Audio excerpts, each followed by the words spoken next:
Okay, so today we're going to be testing Revoker. I've made plenty of these weapon testing videos, so it usually doesn't take me too long to find bugs if they exist.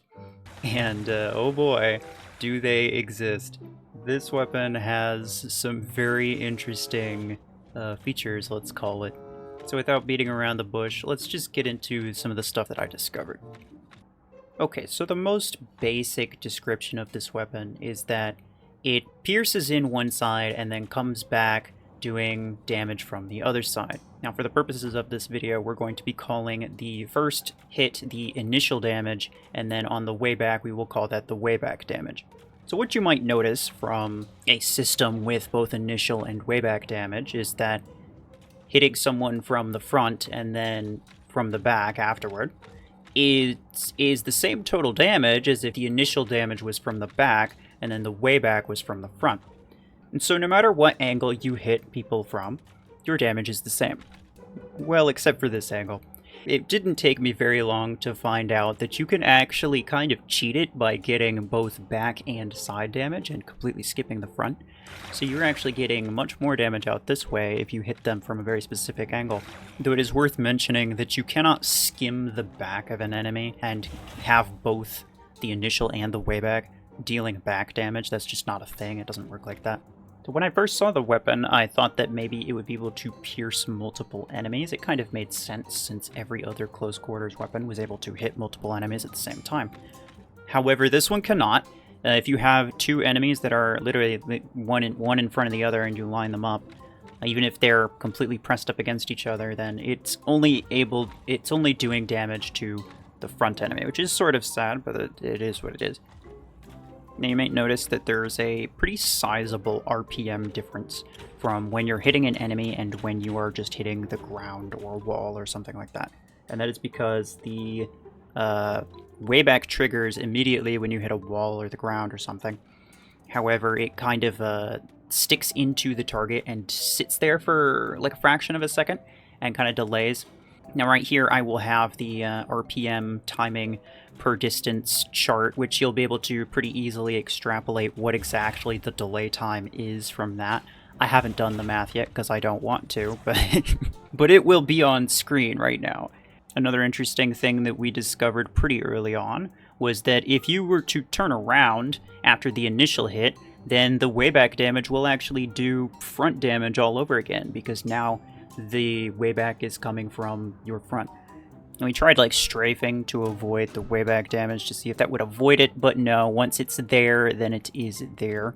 You as the shooter, if you turn after hitting someone, then it still does the wayback damage and you don't have to worry about losing damage.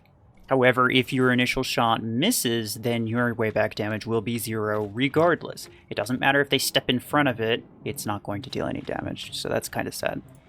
There was this sort of interesting bug with a Bastion, though, where you can see that I'm registering damage, but not on the initial hit, only on the way back, which is very interesting. Now, with a bit more firing, you'll find out that actually neither of them are dealing any damage, and that's because I'm outside of maximum range. I imagine that this is a visual bug where the game thinks that I'm dealing damage because the shield radius is large enough to where I should be able to do it. However, since the mech is not within maximum range, then it's not going to allow my weapons to do any damage whatsoever. There is an interesting note about those damage numbers that we'll get back to later, though. But for now, I think it's worth mentioning that if you were to dash in, even though someone's outside of maximum range, so long as the game is willing to grant you those fake numbers anyway, then it will allow the wayback damage to apply, as long as you dash into maximum range before it comes back. Interesting note, if you dash in, that actually does reduce your RPM as well. After analyzing the frames for this clip, I realized I was able to reduce my RPM by 25% by dashing inward. Now here's where things start to get very interesting and very irritating for me. I dash in while firing, while Ceteris, who's one of the many people who helped me test this, much appreciated by the way, was dashing away. Now, after closely looking at his HP while editing this, I realized that even though we did this twice, the first time the Wayback dealt 0 damage, and then the second time the Wayback dealt damage. And I don't really know what the difference is. I don't know how we got different results by essentially doing the same thing. But these are dash mechs, and you'll find out in a minute that dash mechs make this weapon just... I don't even know. But for now, moving on to Seeker. An interesting thing to note, when teleporting in, I'm doing, my basic damage, and then the Wayback after I've teleported. However, the Wayback doesn't deal boosted damage, even though I've already used my ability. And you'll see that I do it again here. It doesn't deal boosted damage, however, when I teleport back, the initial hit deals boosted damage, and the Wayback does not deal boosted damage. Speaking of damage boosting, now we get into my favorite part of editing this video, which is Orion. And Orion is just such a gem. Now, similar to strafing and dashing, we tried jumping over the Revoker, but no, as soon as it hits, it's going to come back and it's going to deal the Wayback damage, regardless of whether or not you're like way up in the air. Now, another interesting question that I had was whether or not you could dash outside of the maximum range after you take the initial damage to avoid the Wayback damage, and the answer to that, of course, is no. You know how I talked about dash mechs earlier? Yeah, this is what I meant. I don't know why, but for whatever reason, they just don't take Wayback damage sometimes. And I have no idea why, because I do the same thing and get different results. And quite honestly, it's very annoying. But if any of you guys have a theory as to why this might be happening, then please do let me know. What's really interesting is that these numbers are coming up as 0. You can literally see the damage number come up as 0 when this happens. Moving on to some more basic tests. It does do exactly what you'd expect it to do against Stalker when it's in Predator Drive versus mechs that have resistance, etc. They take more damage or less damage depending on what the ability is about. Now, when it comes to Redeemer, you might think, oh, well, Redeemer could backtrack away and avoid the Wayback damage, and that's what I thought until I tested it. And I saw that it does indeed show the Wayback damage, and then I thought, oh, well, okay, I guess it doesn't, until I started editing this damn video, and then I realized that even though it shows the numbers, it doesn't actually deal the damage. So you guys know how frustrating it is. But Redeemer is a very classic test, as is Guardian, which we're going to get into now. I didn't think too much about Guardian. I made the test, it pretty much went exactly how I thought it would, except that, again, while I was editing, I actually realized that system crashing Revoker resets the weapon, but it does not negate the damage. You're literally just reducing their reload time is essentially what you're doing. Now, since Seeker has been added to the game, it has become another staple test mech to try to avoid damage with. Now, once again, I did this multiple times and got different results. The first time, it shows the damage but doesn't actually deal it, yay me. And the second time, it shows the damage and actually deals the damage.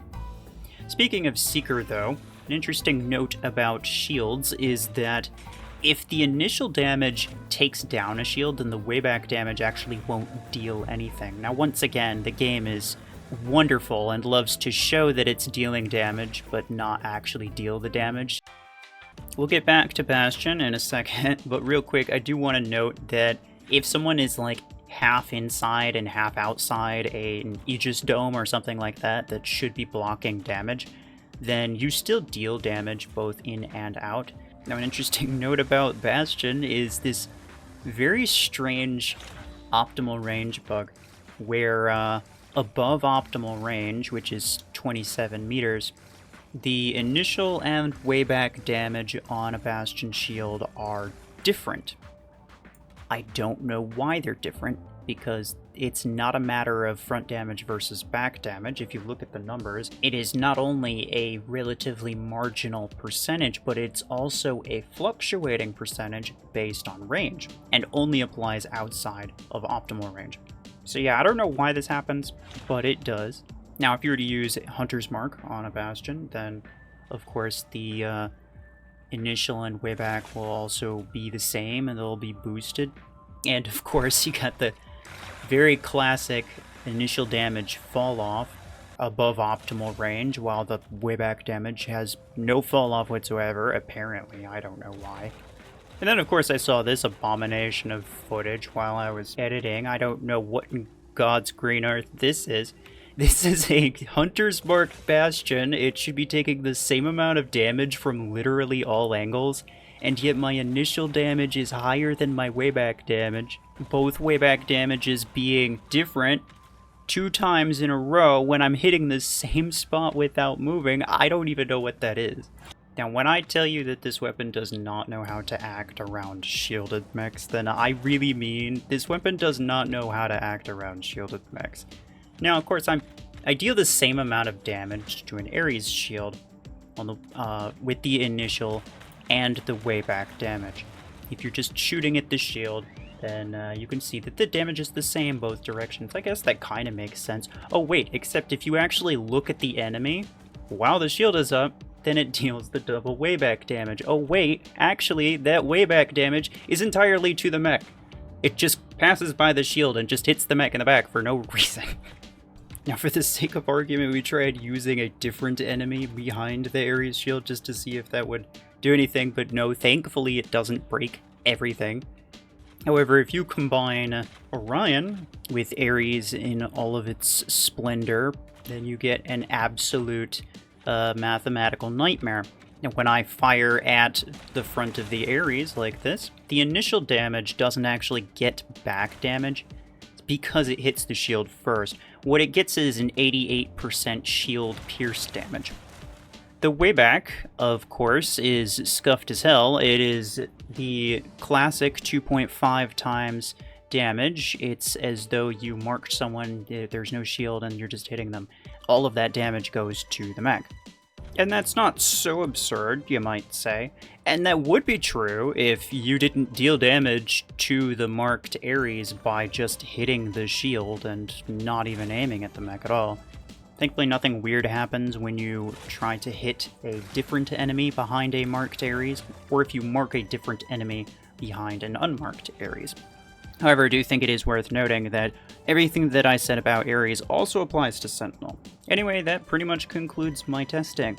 If any of you were particularly attentive, you might have noticed that some of the damage was a little bit scuffed when it came to some of the Seeker clips and the Guardian clip, and that was because on the test server, even though it showed the correct numbers, there's a bug with Revoker where the wayback damage is equal to the initial damage, meaning that if you hit someone in the front, then it just deals front damage twice. If you hit someone in the back, then it deals back damage twice.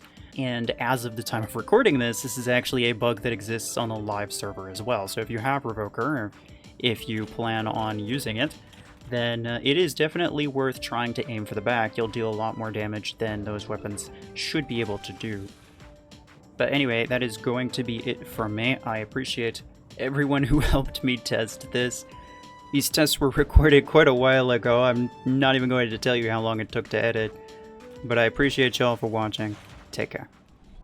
Oh my goodness, I did not mean to do Faced that. her out of my tiny pokey thing.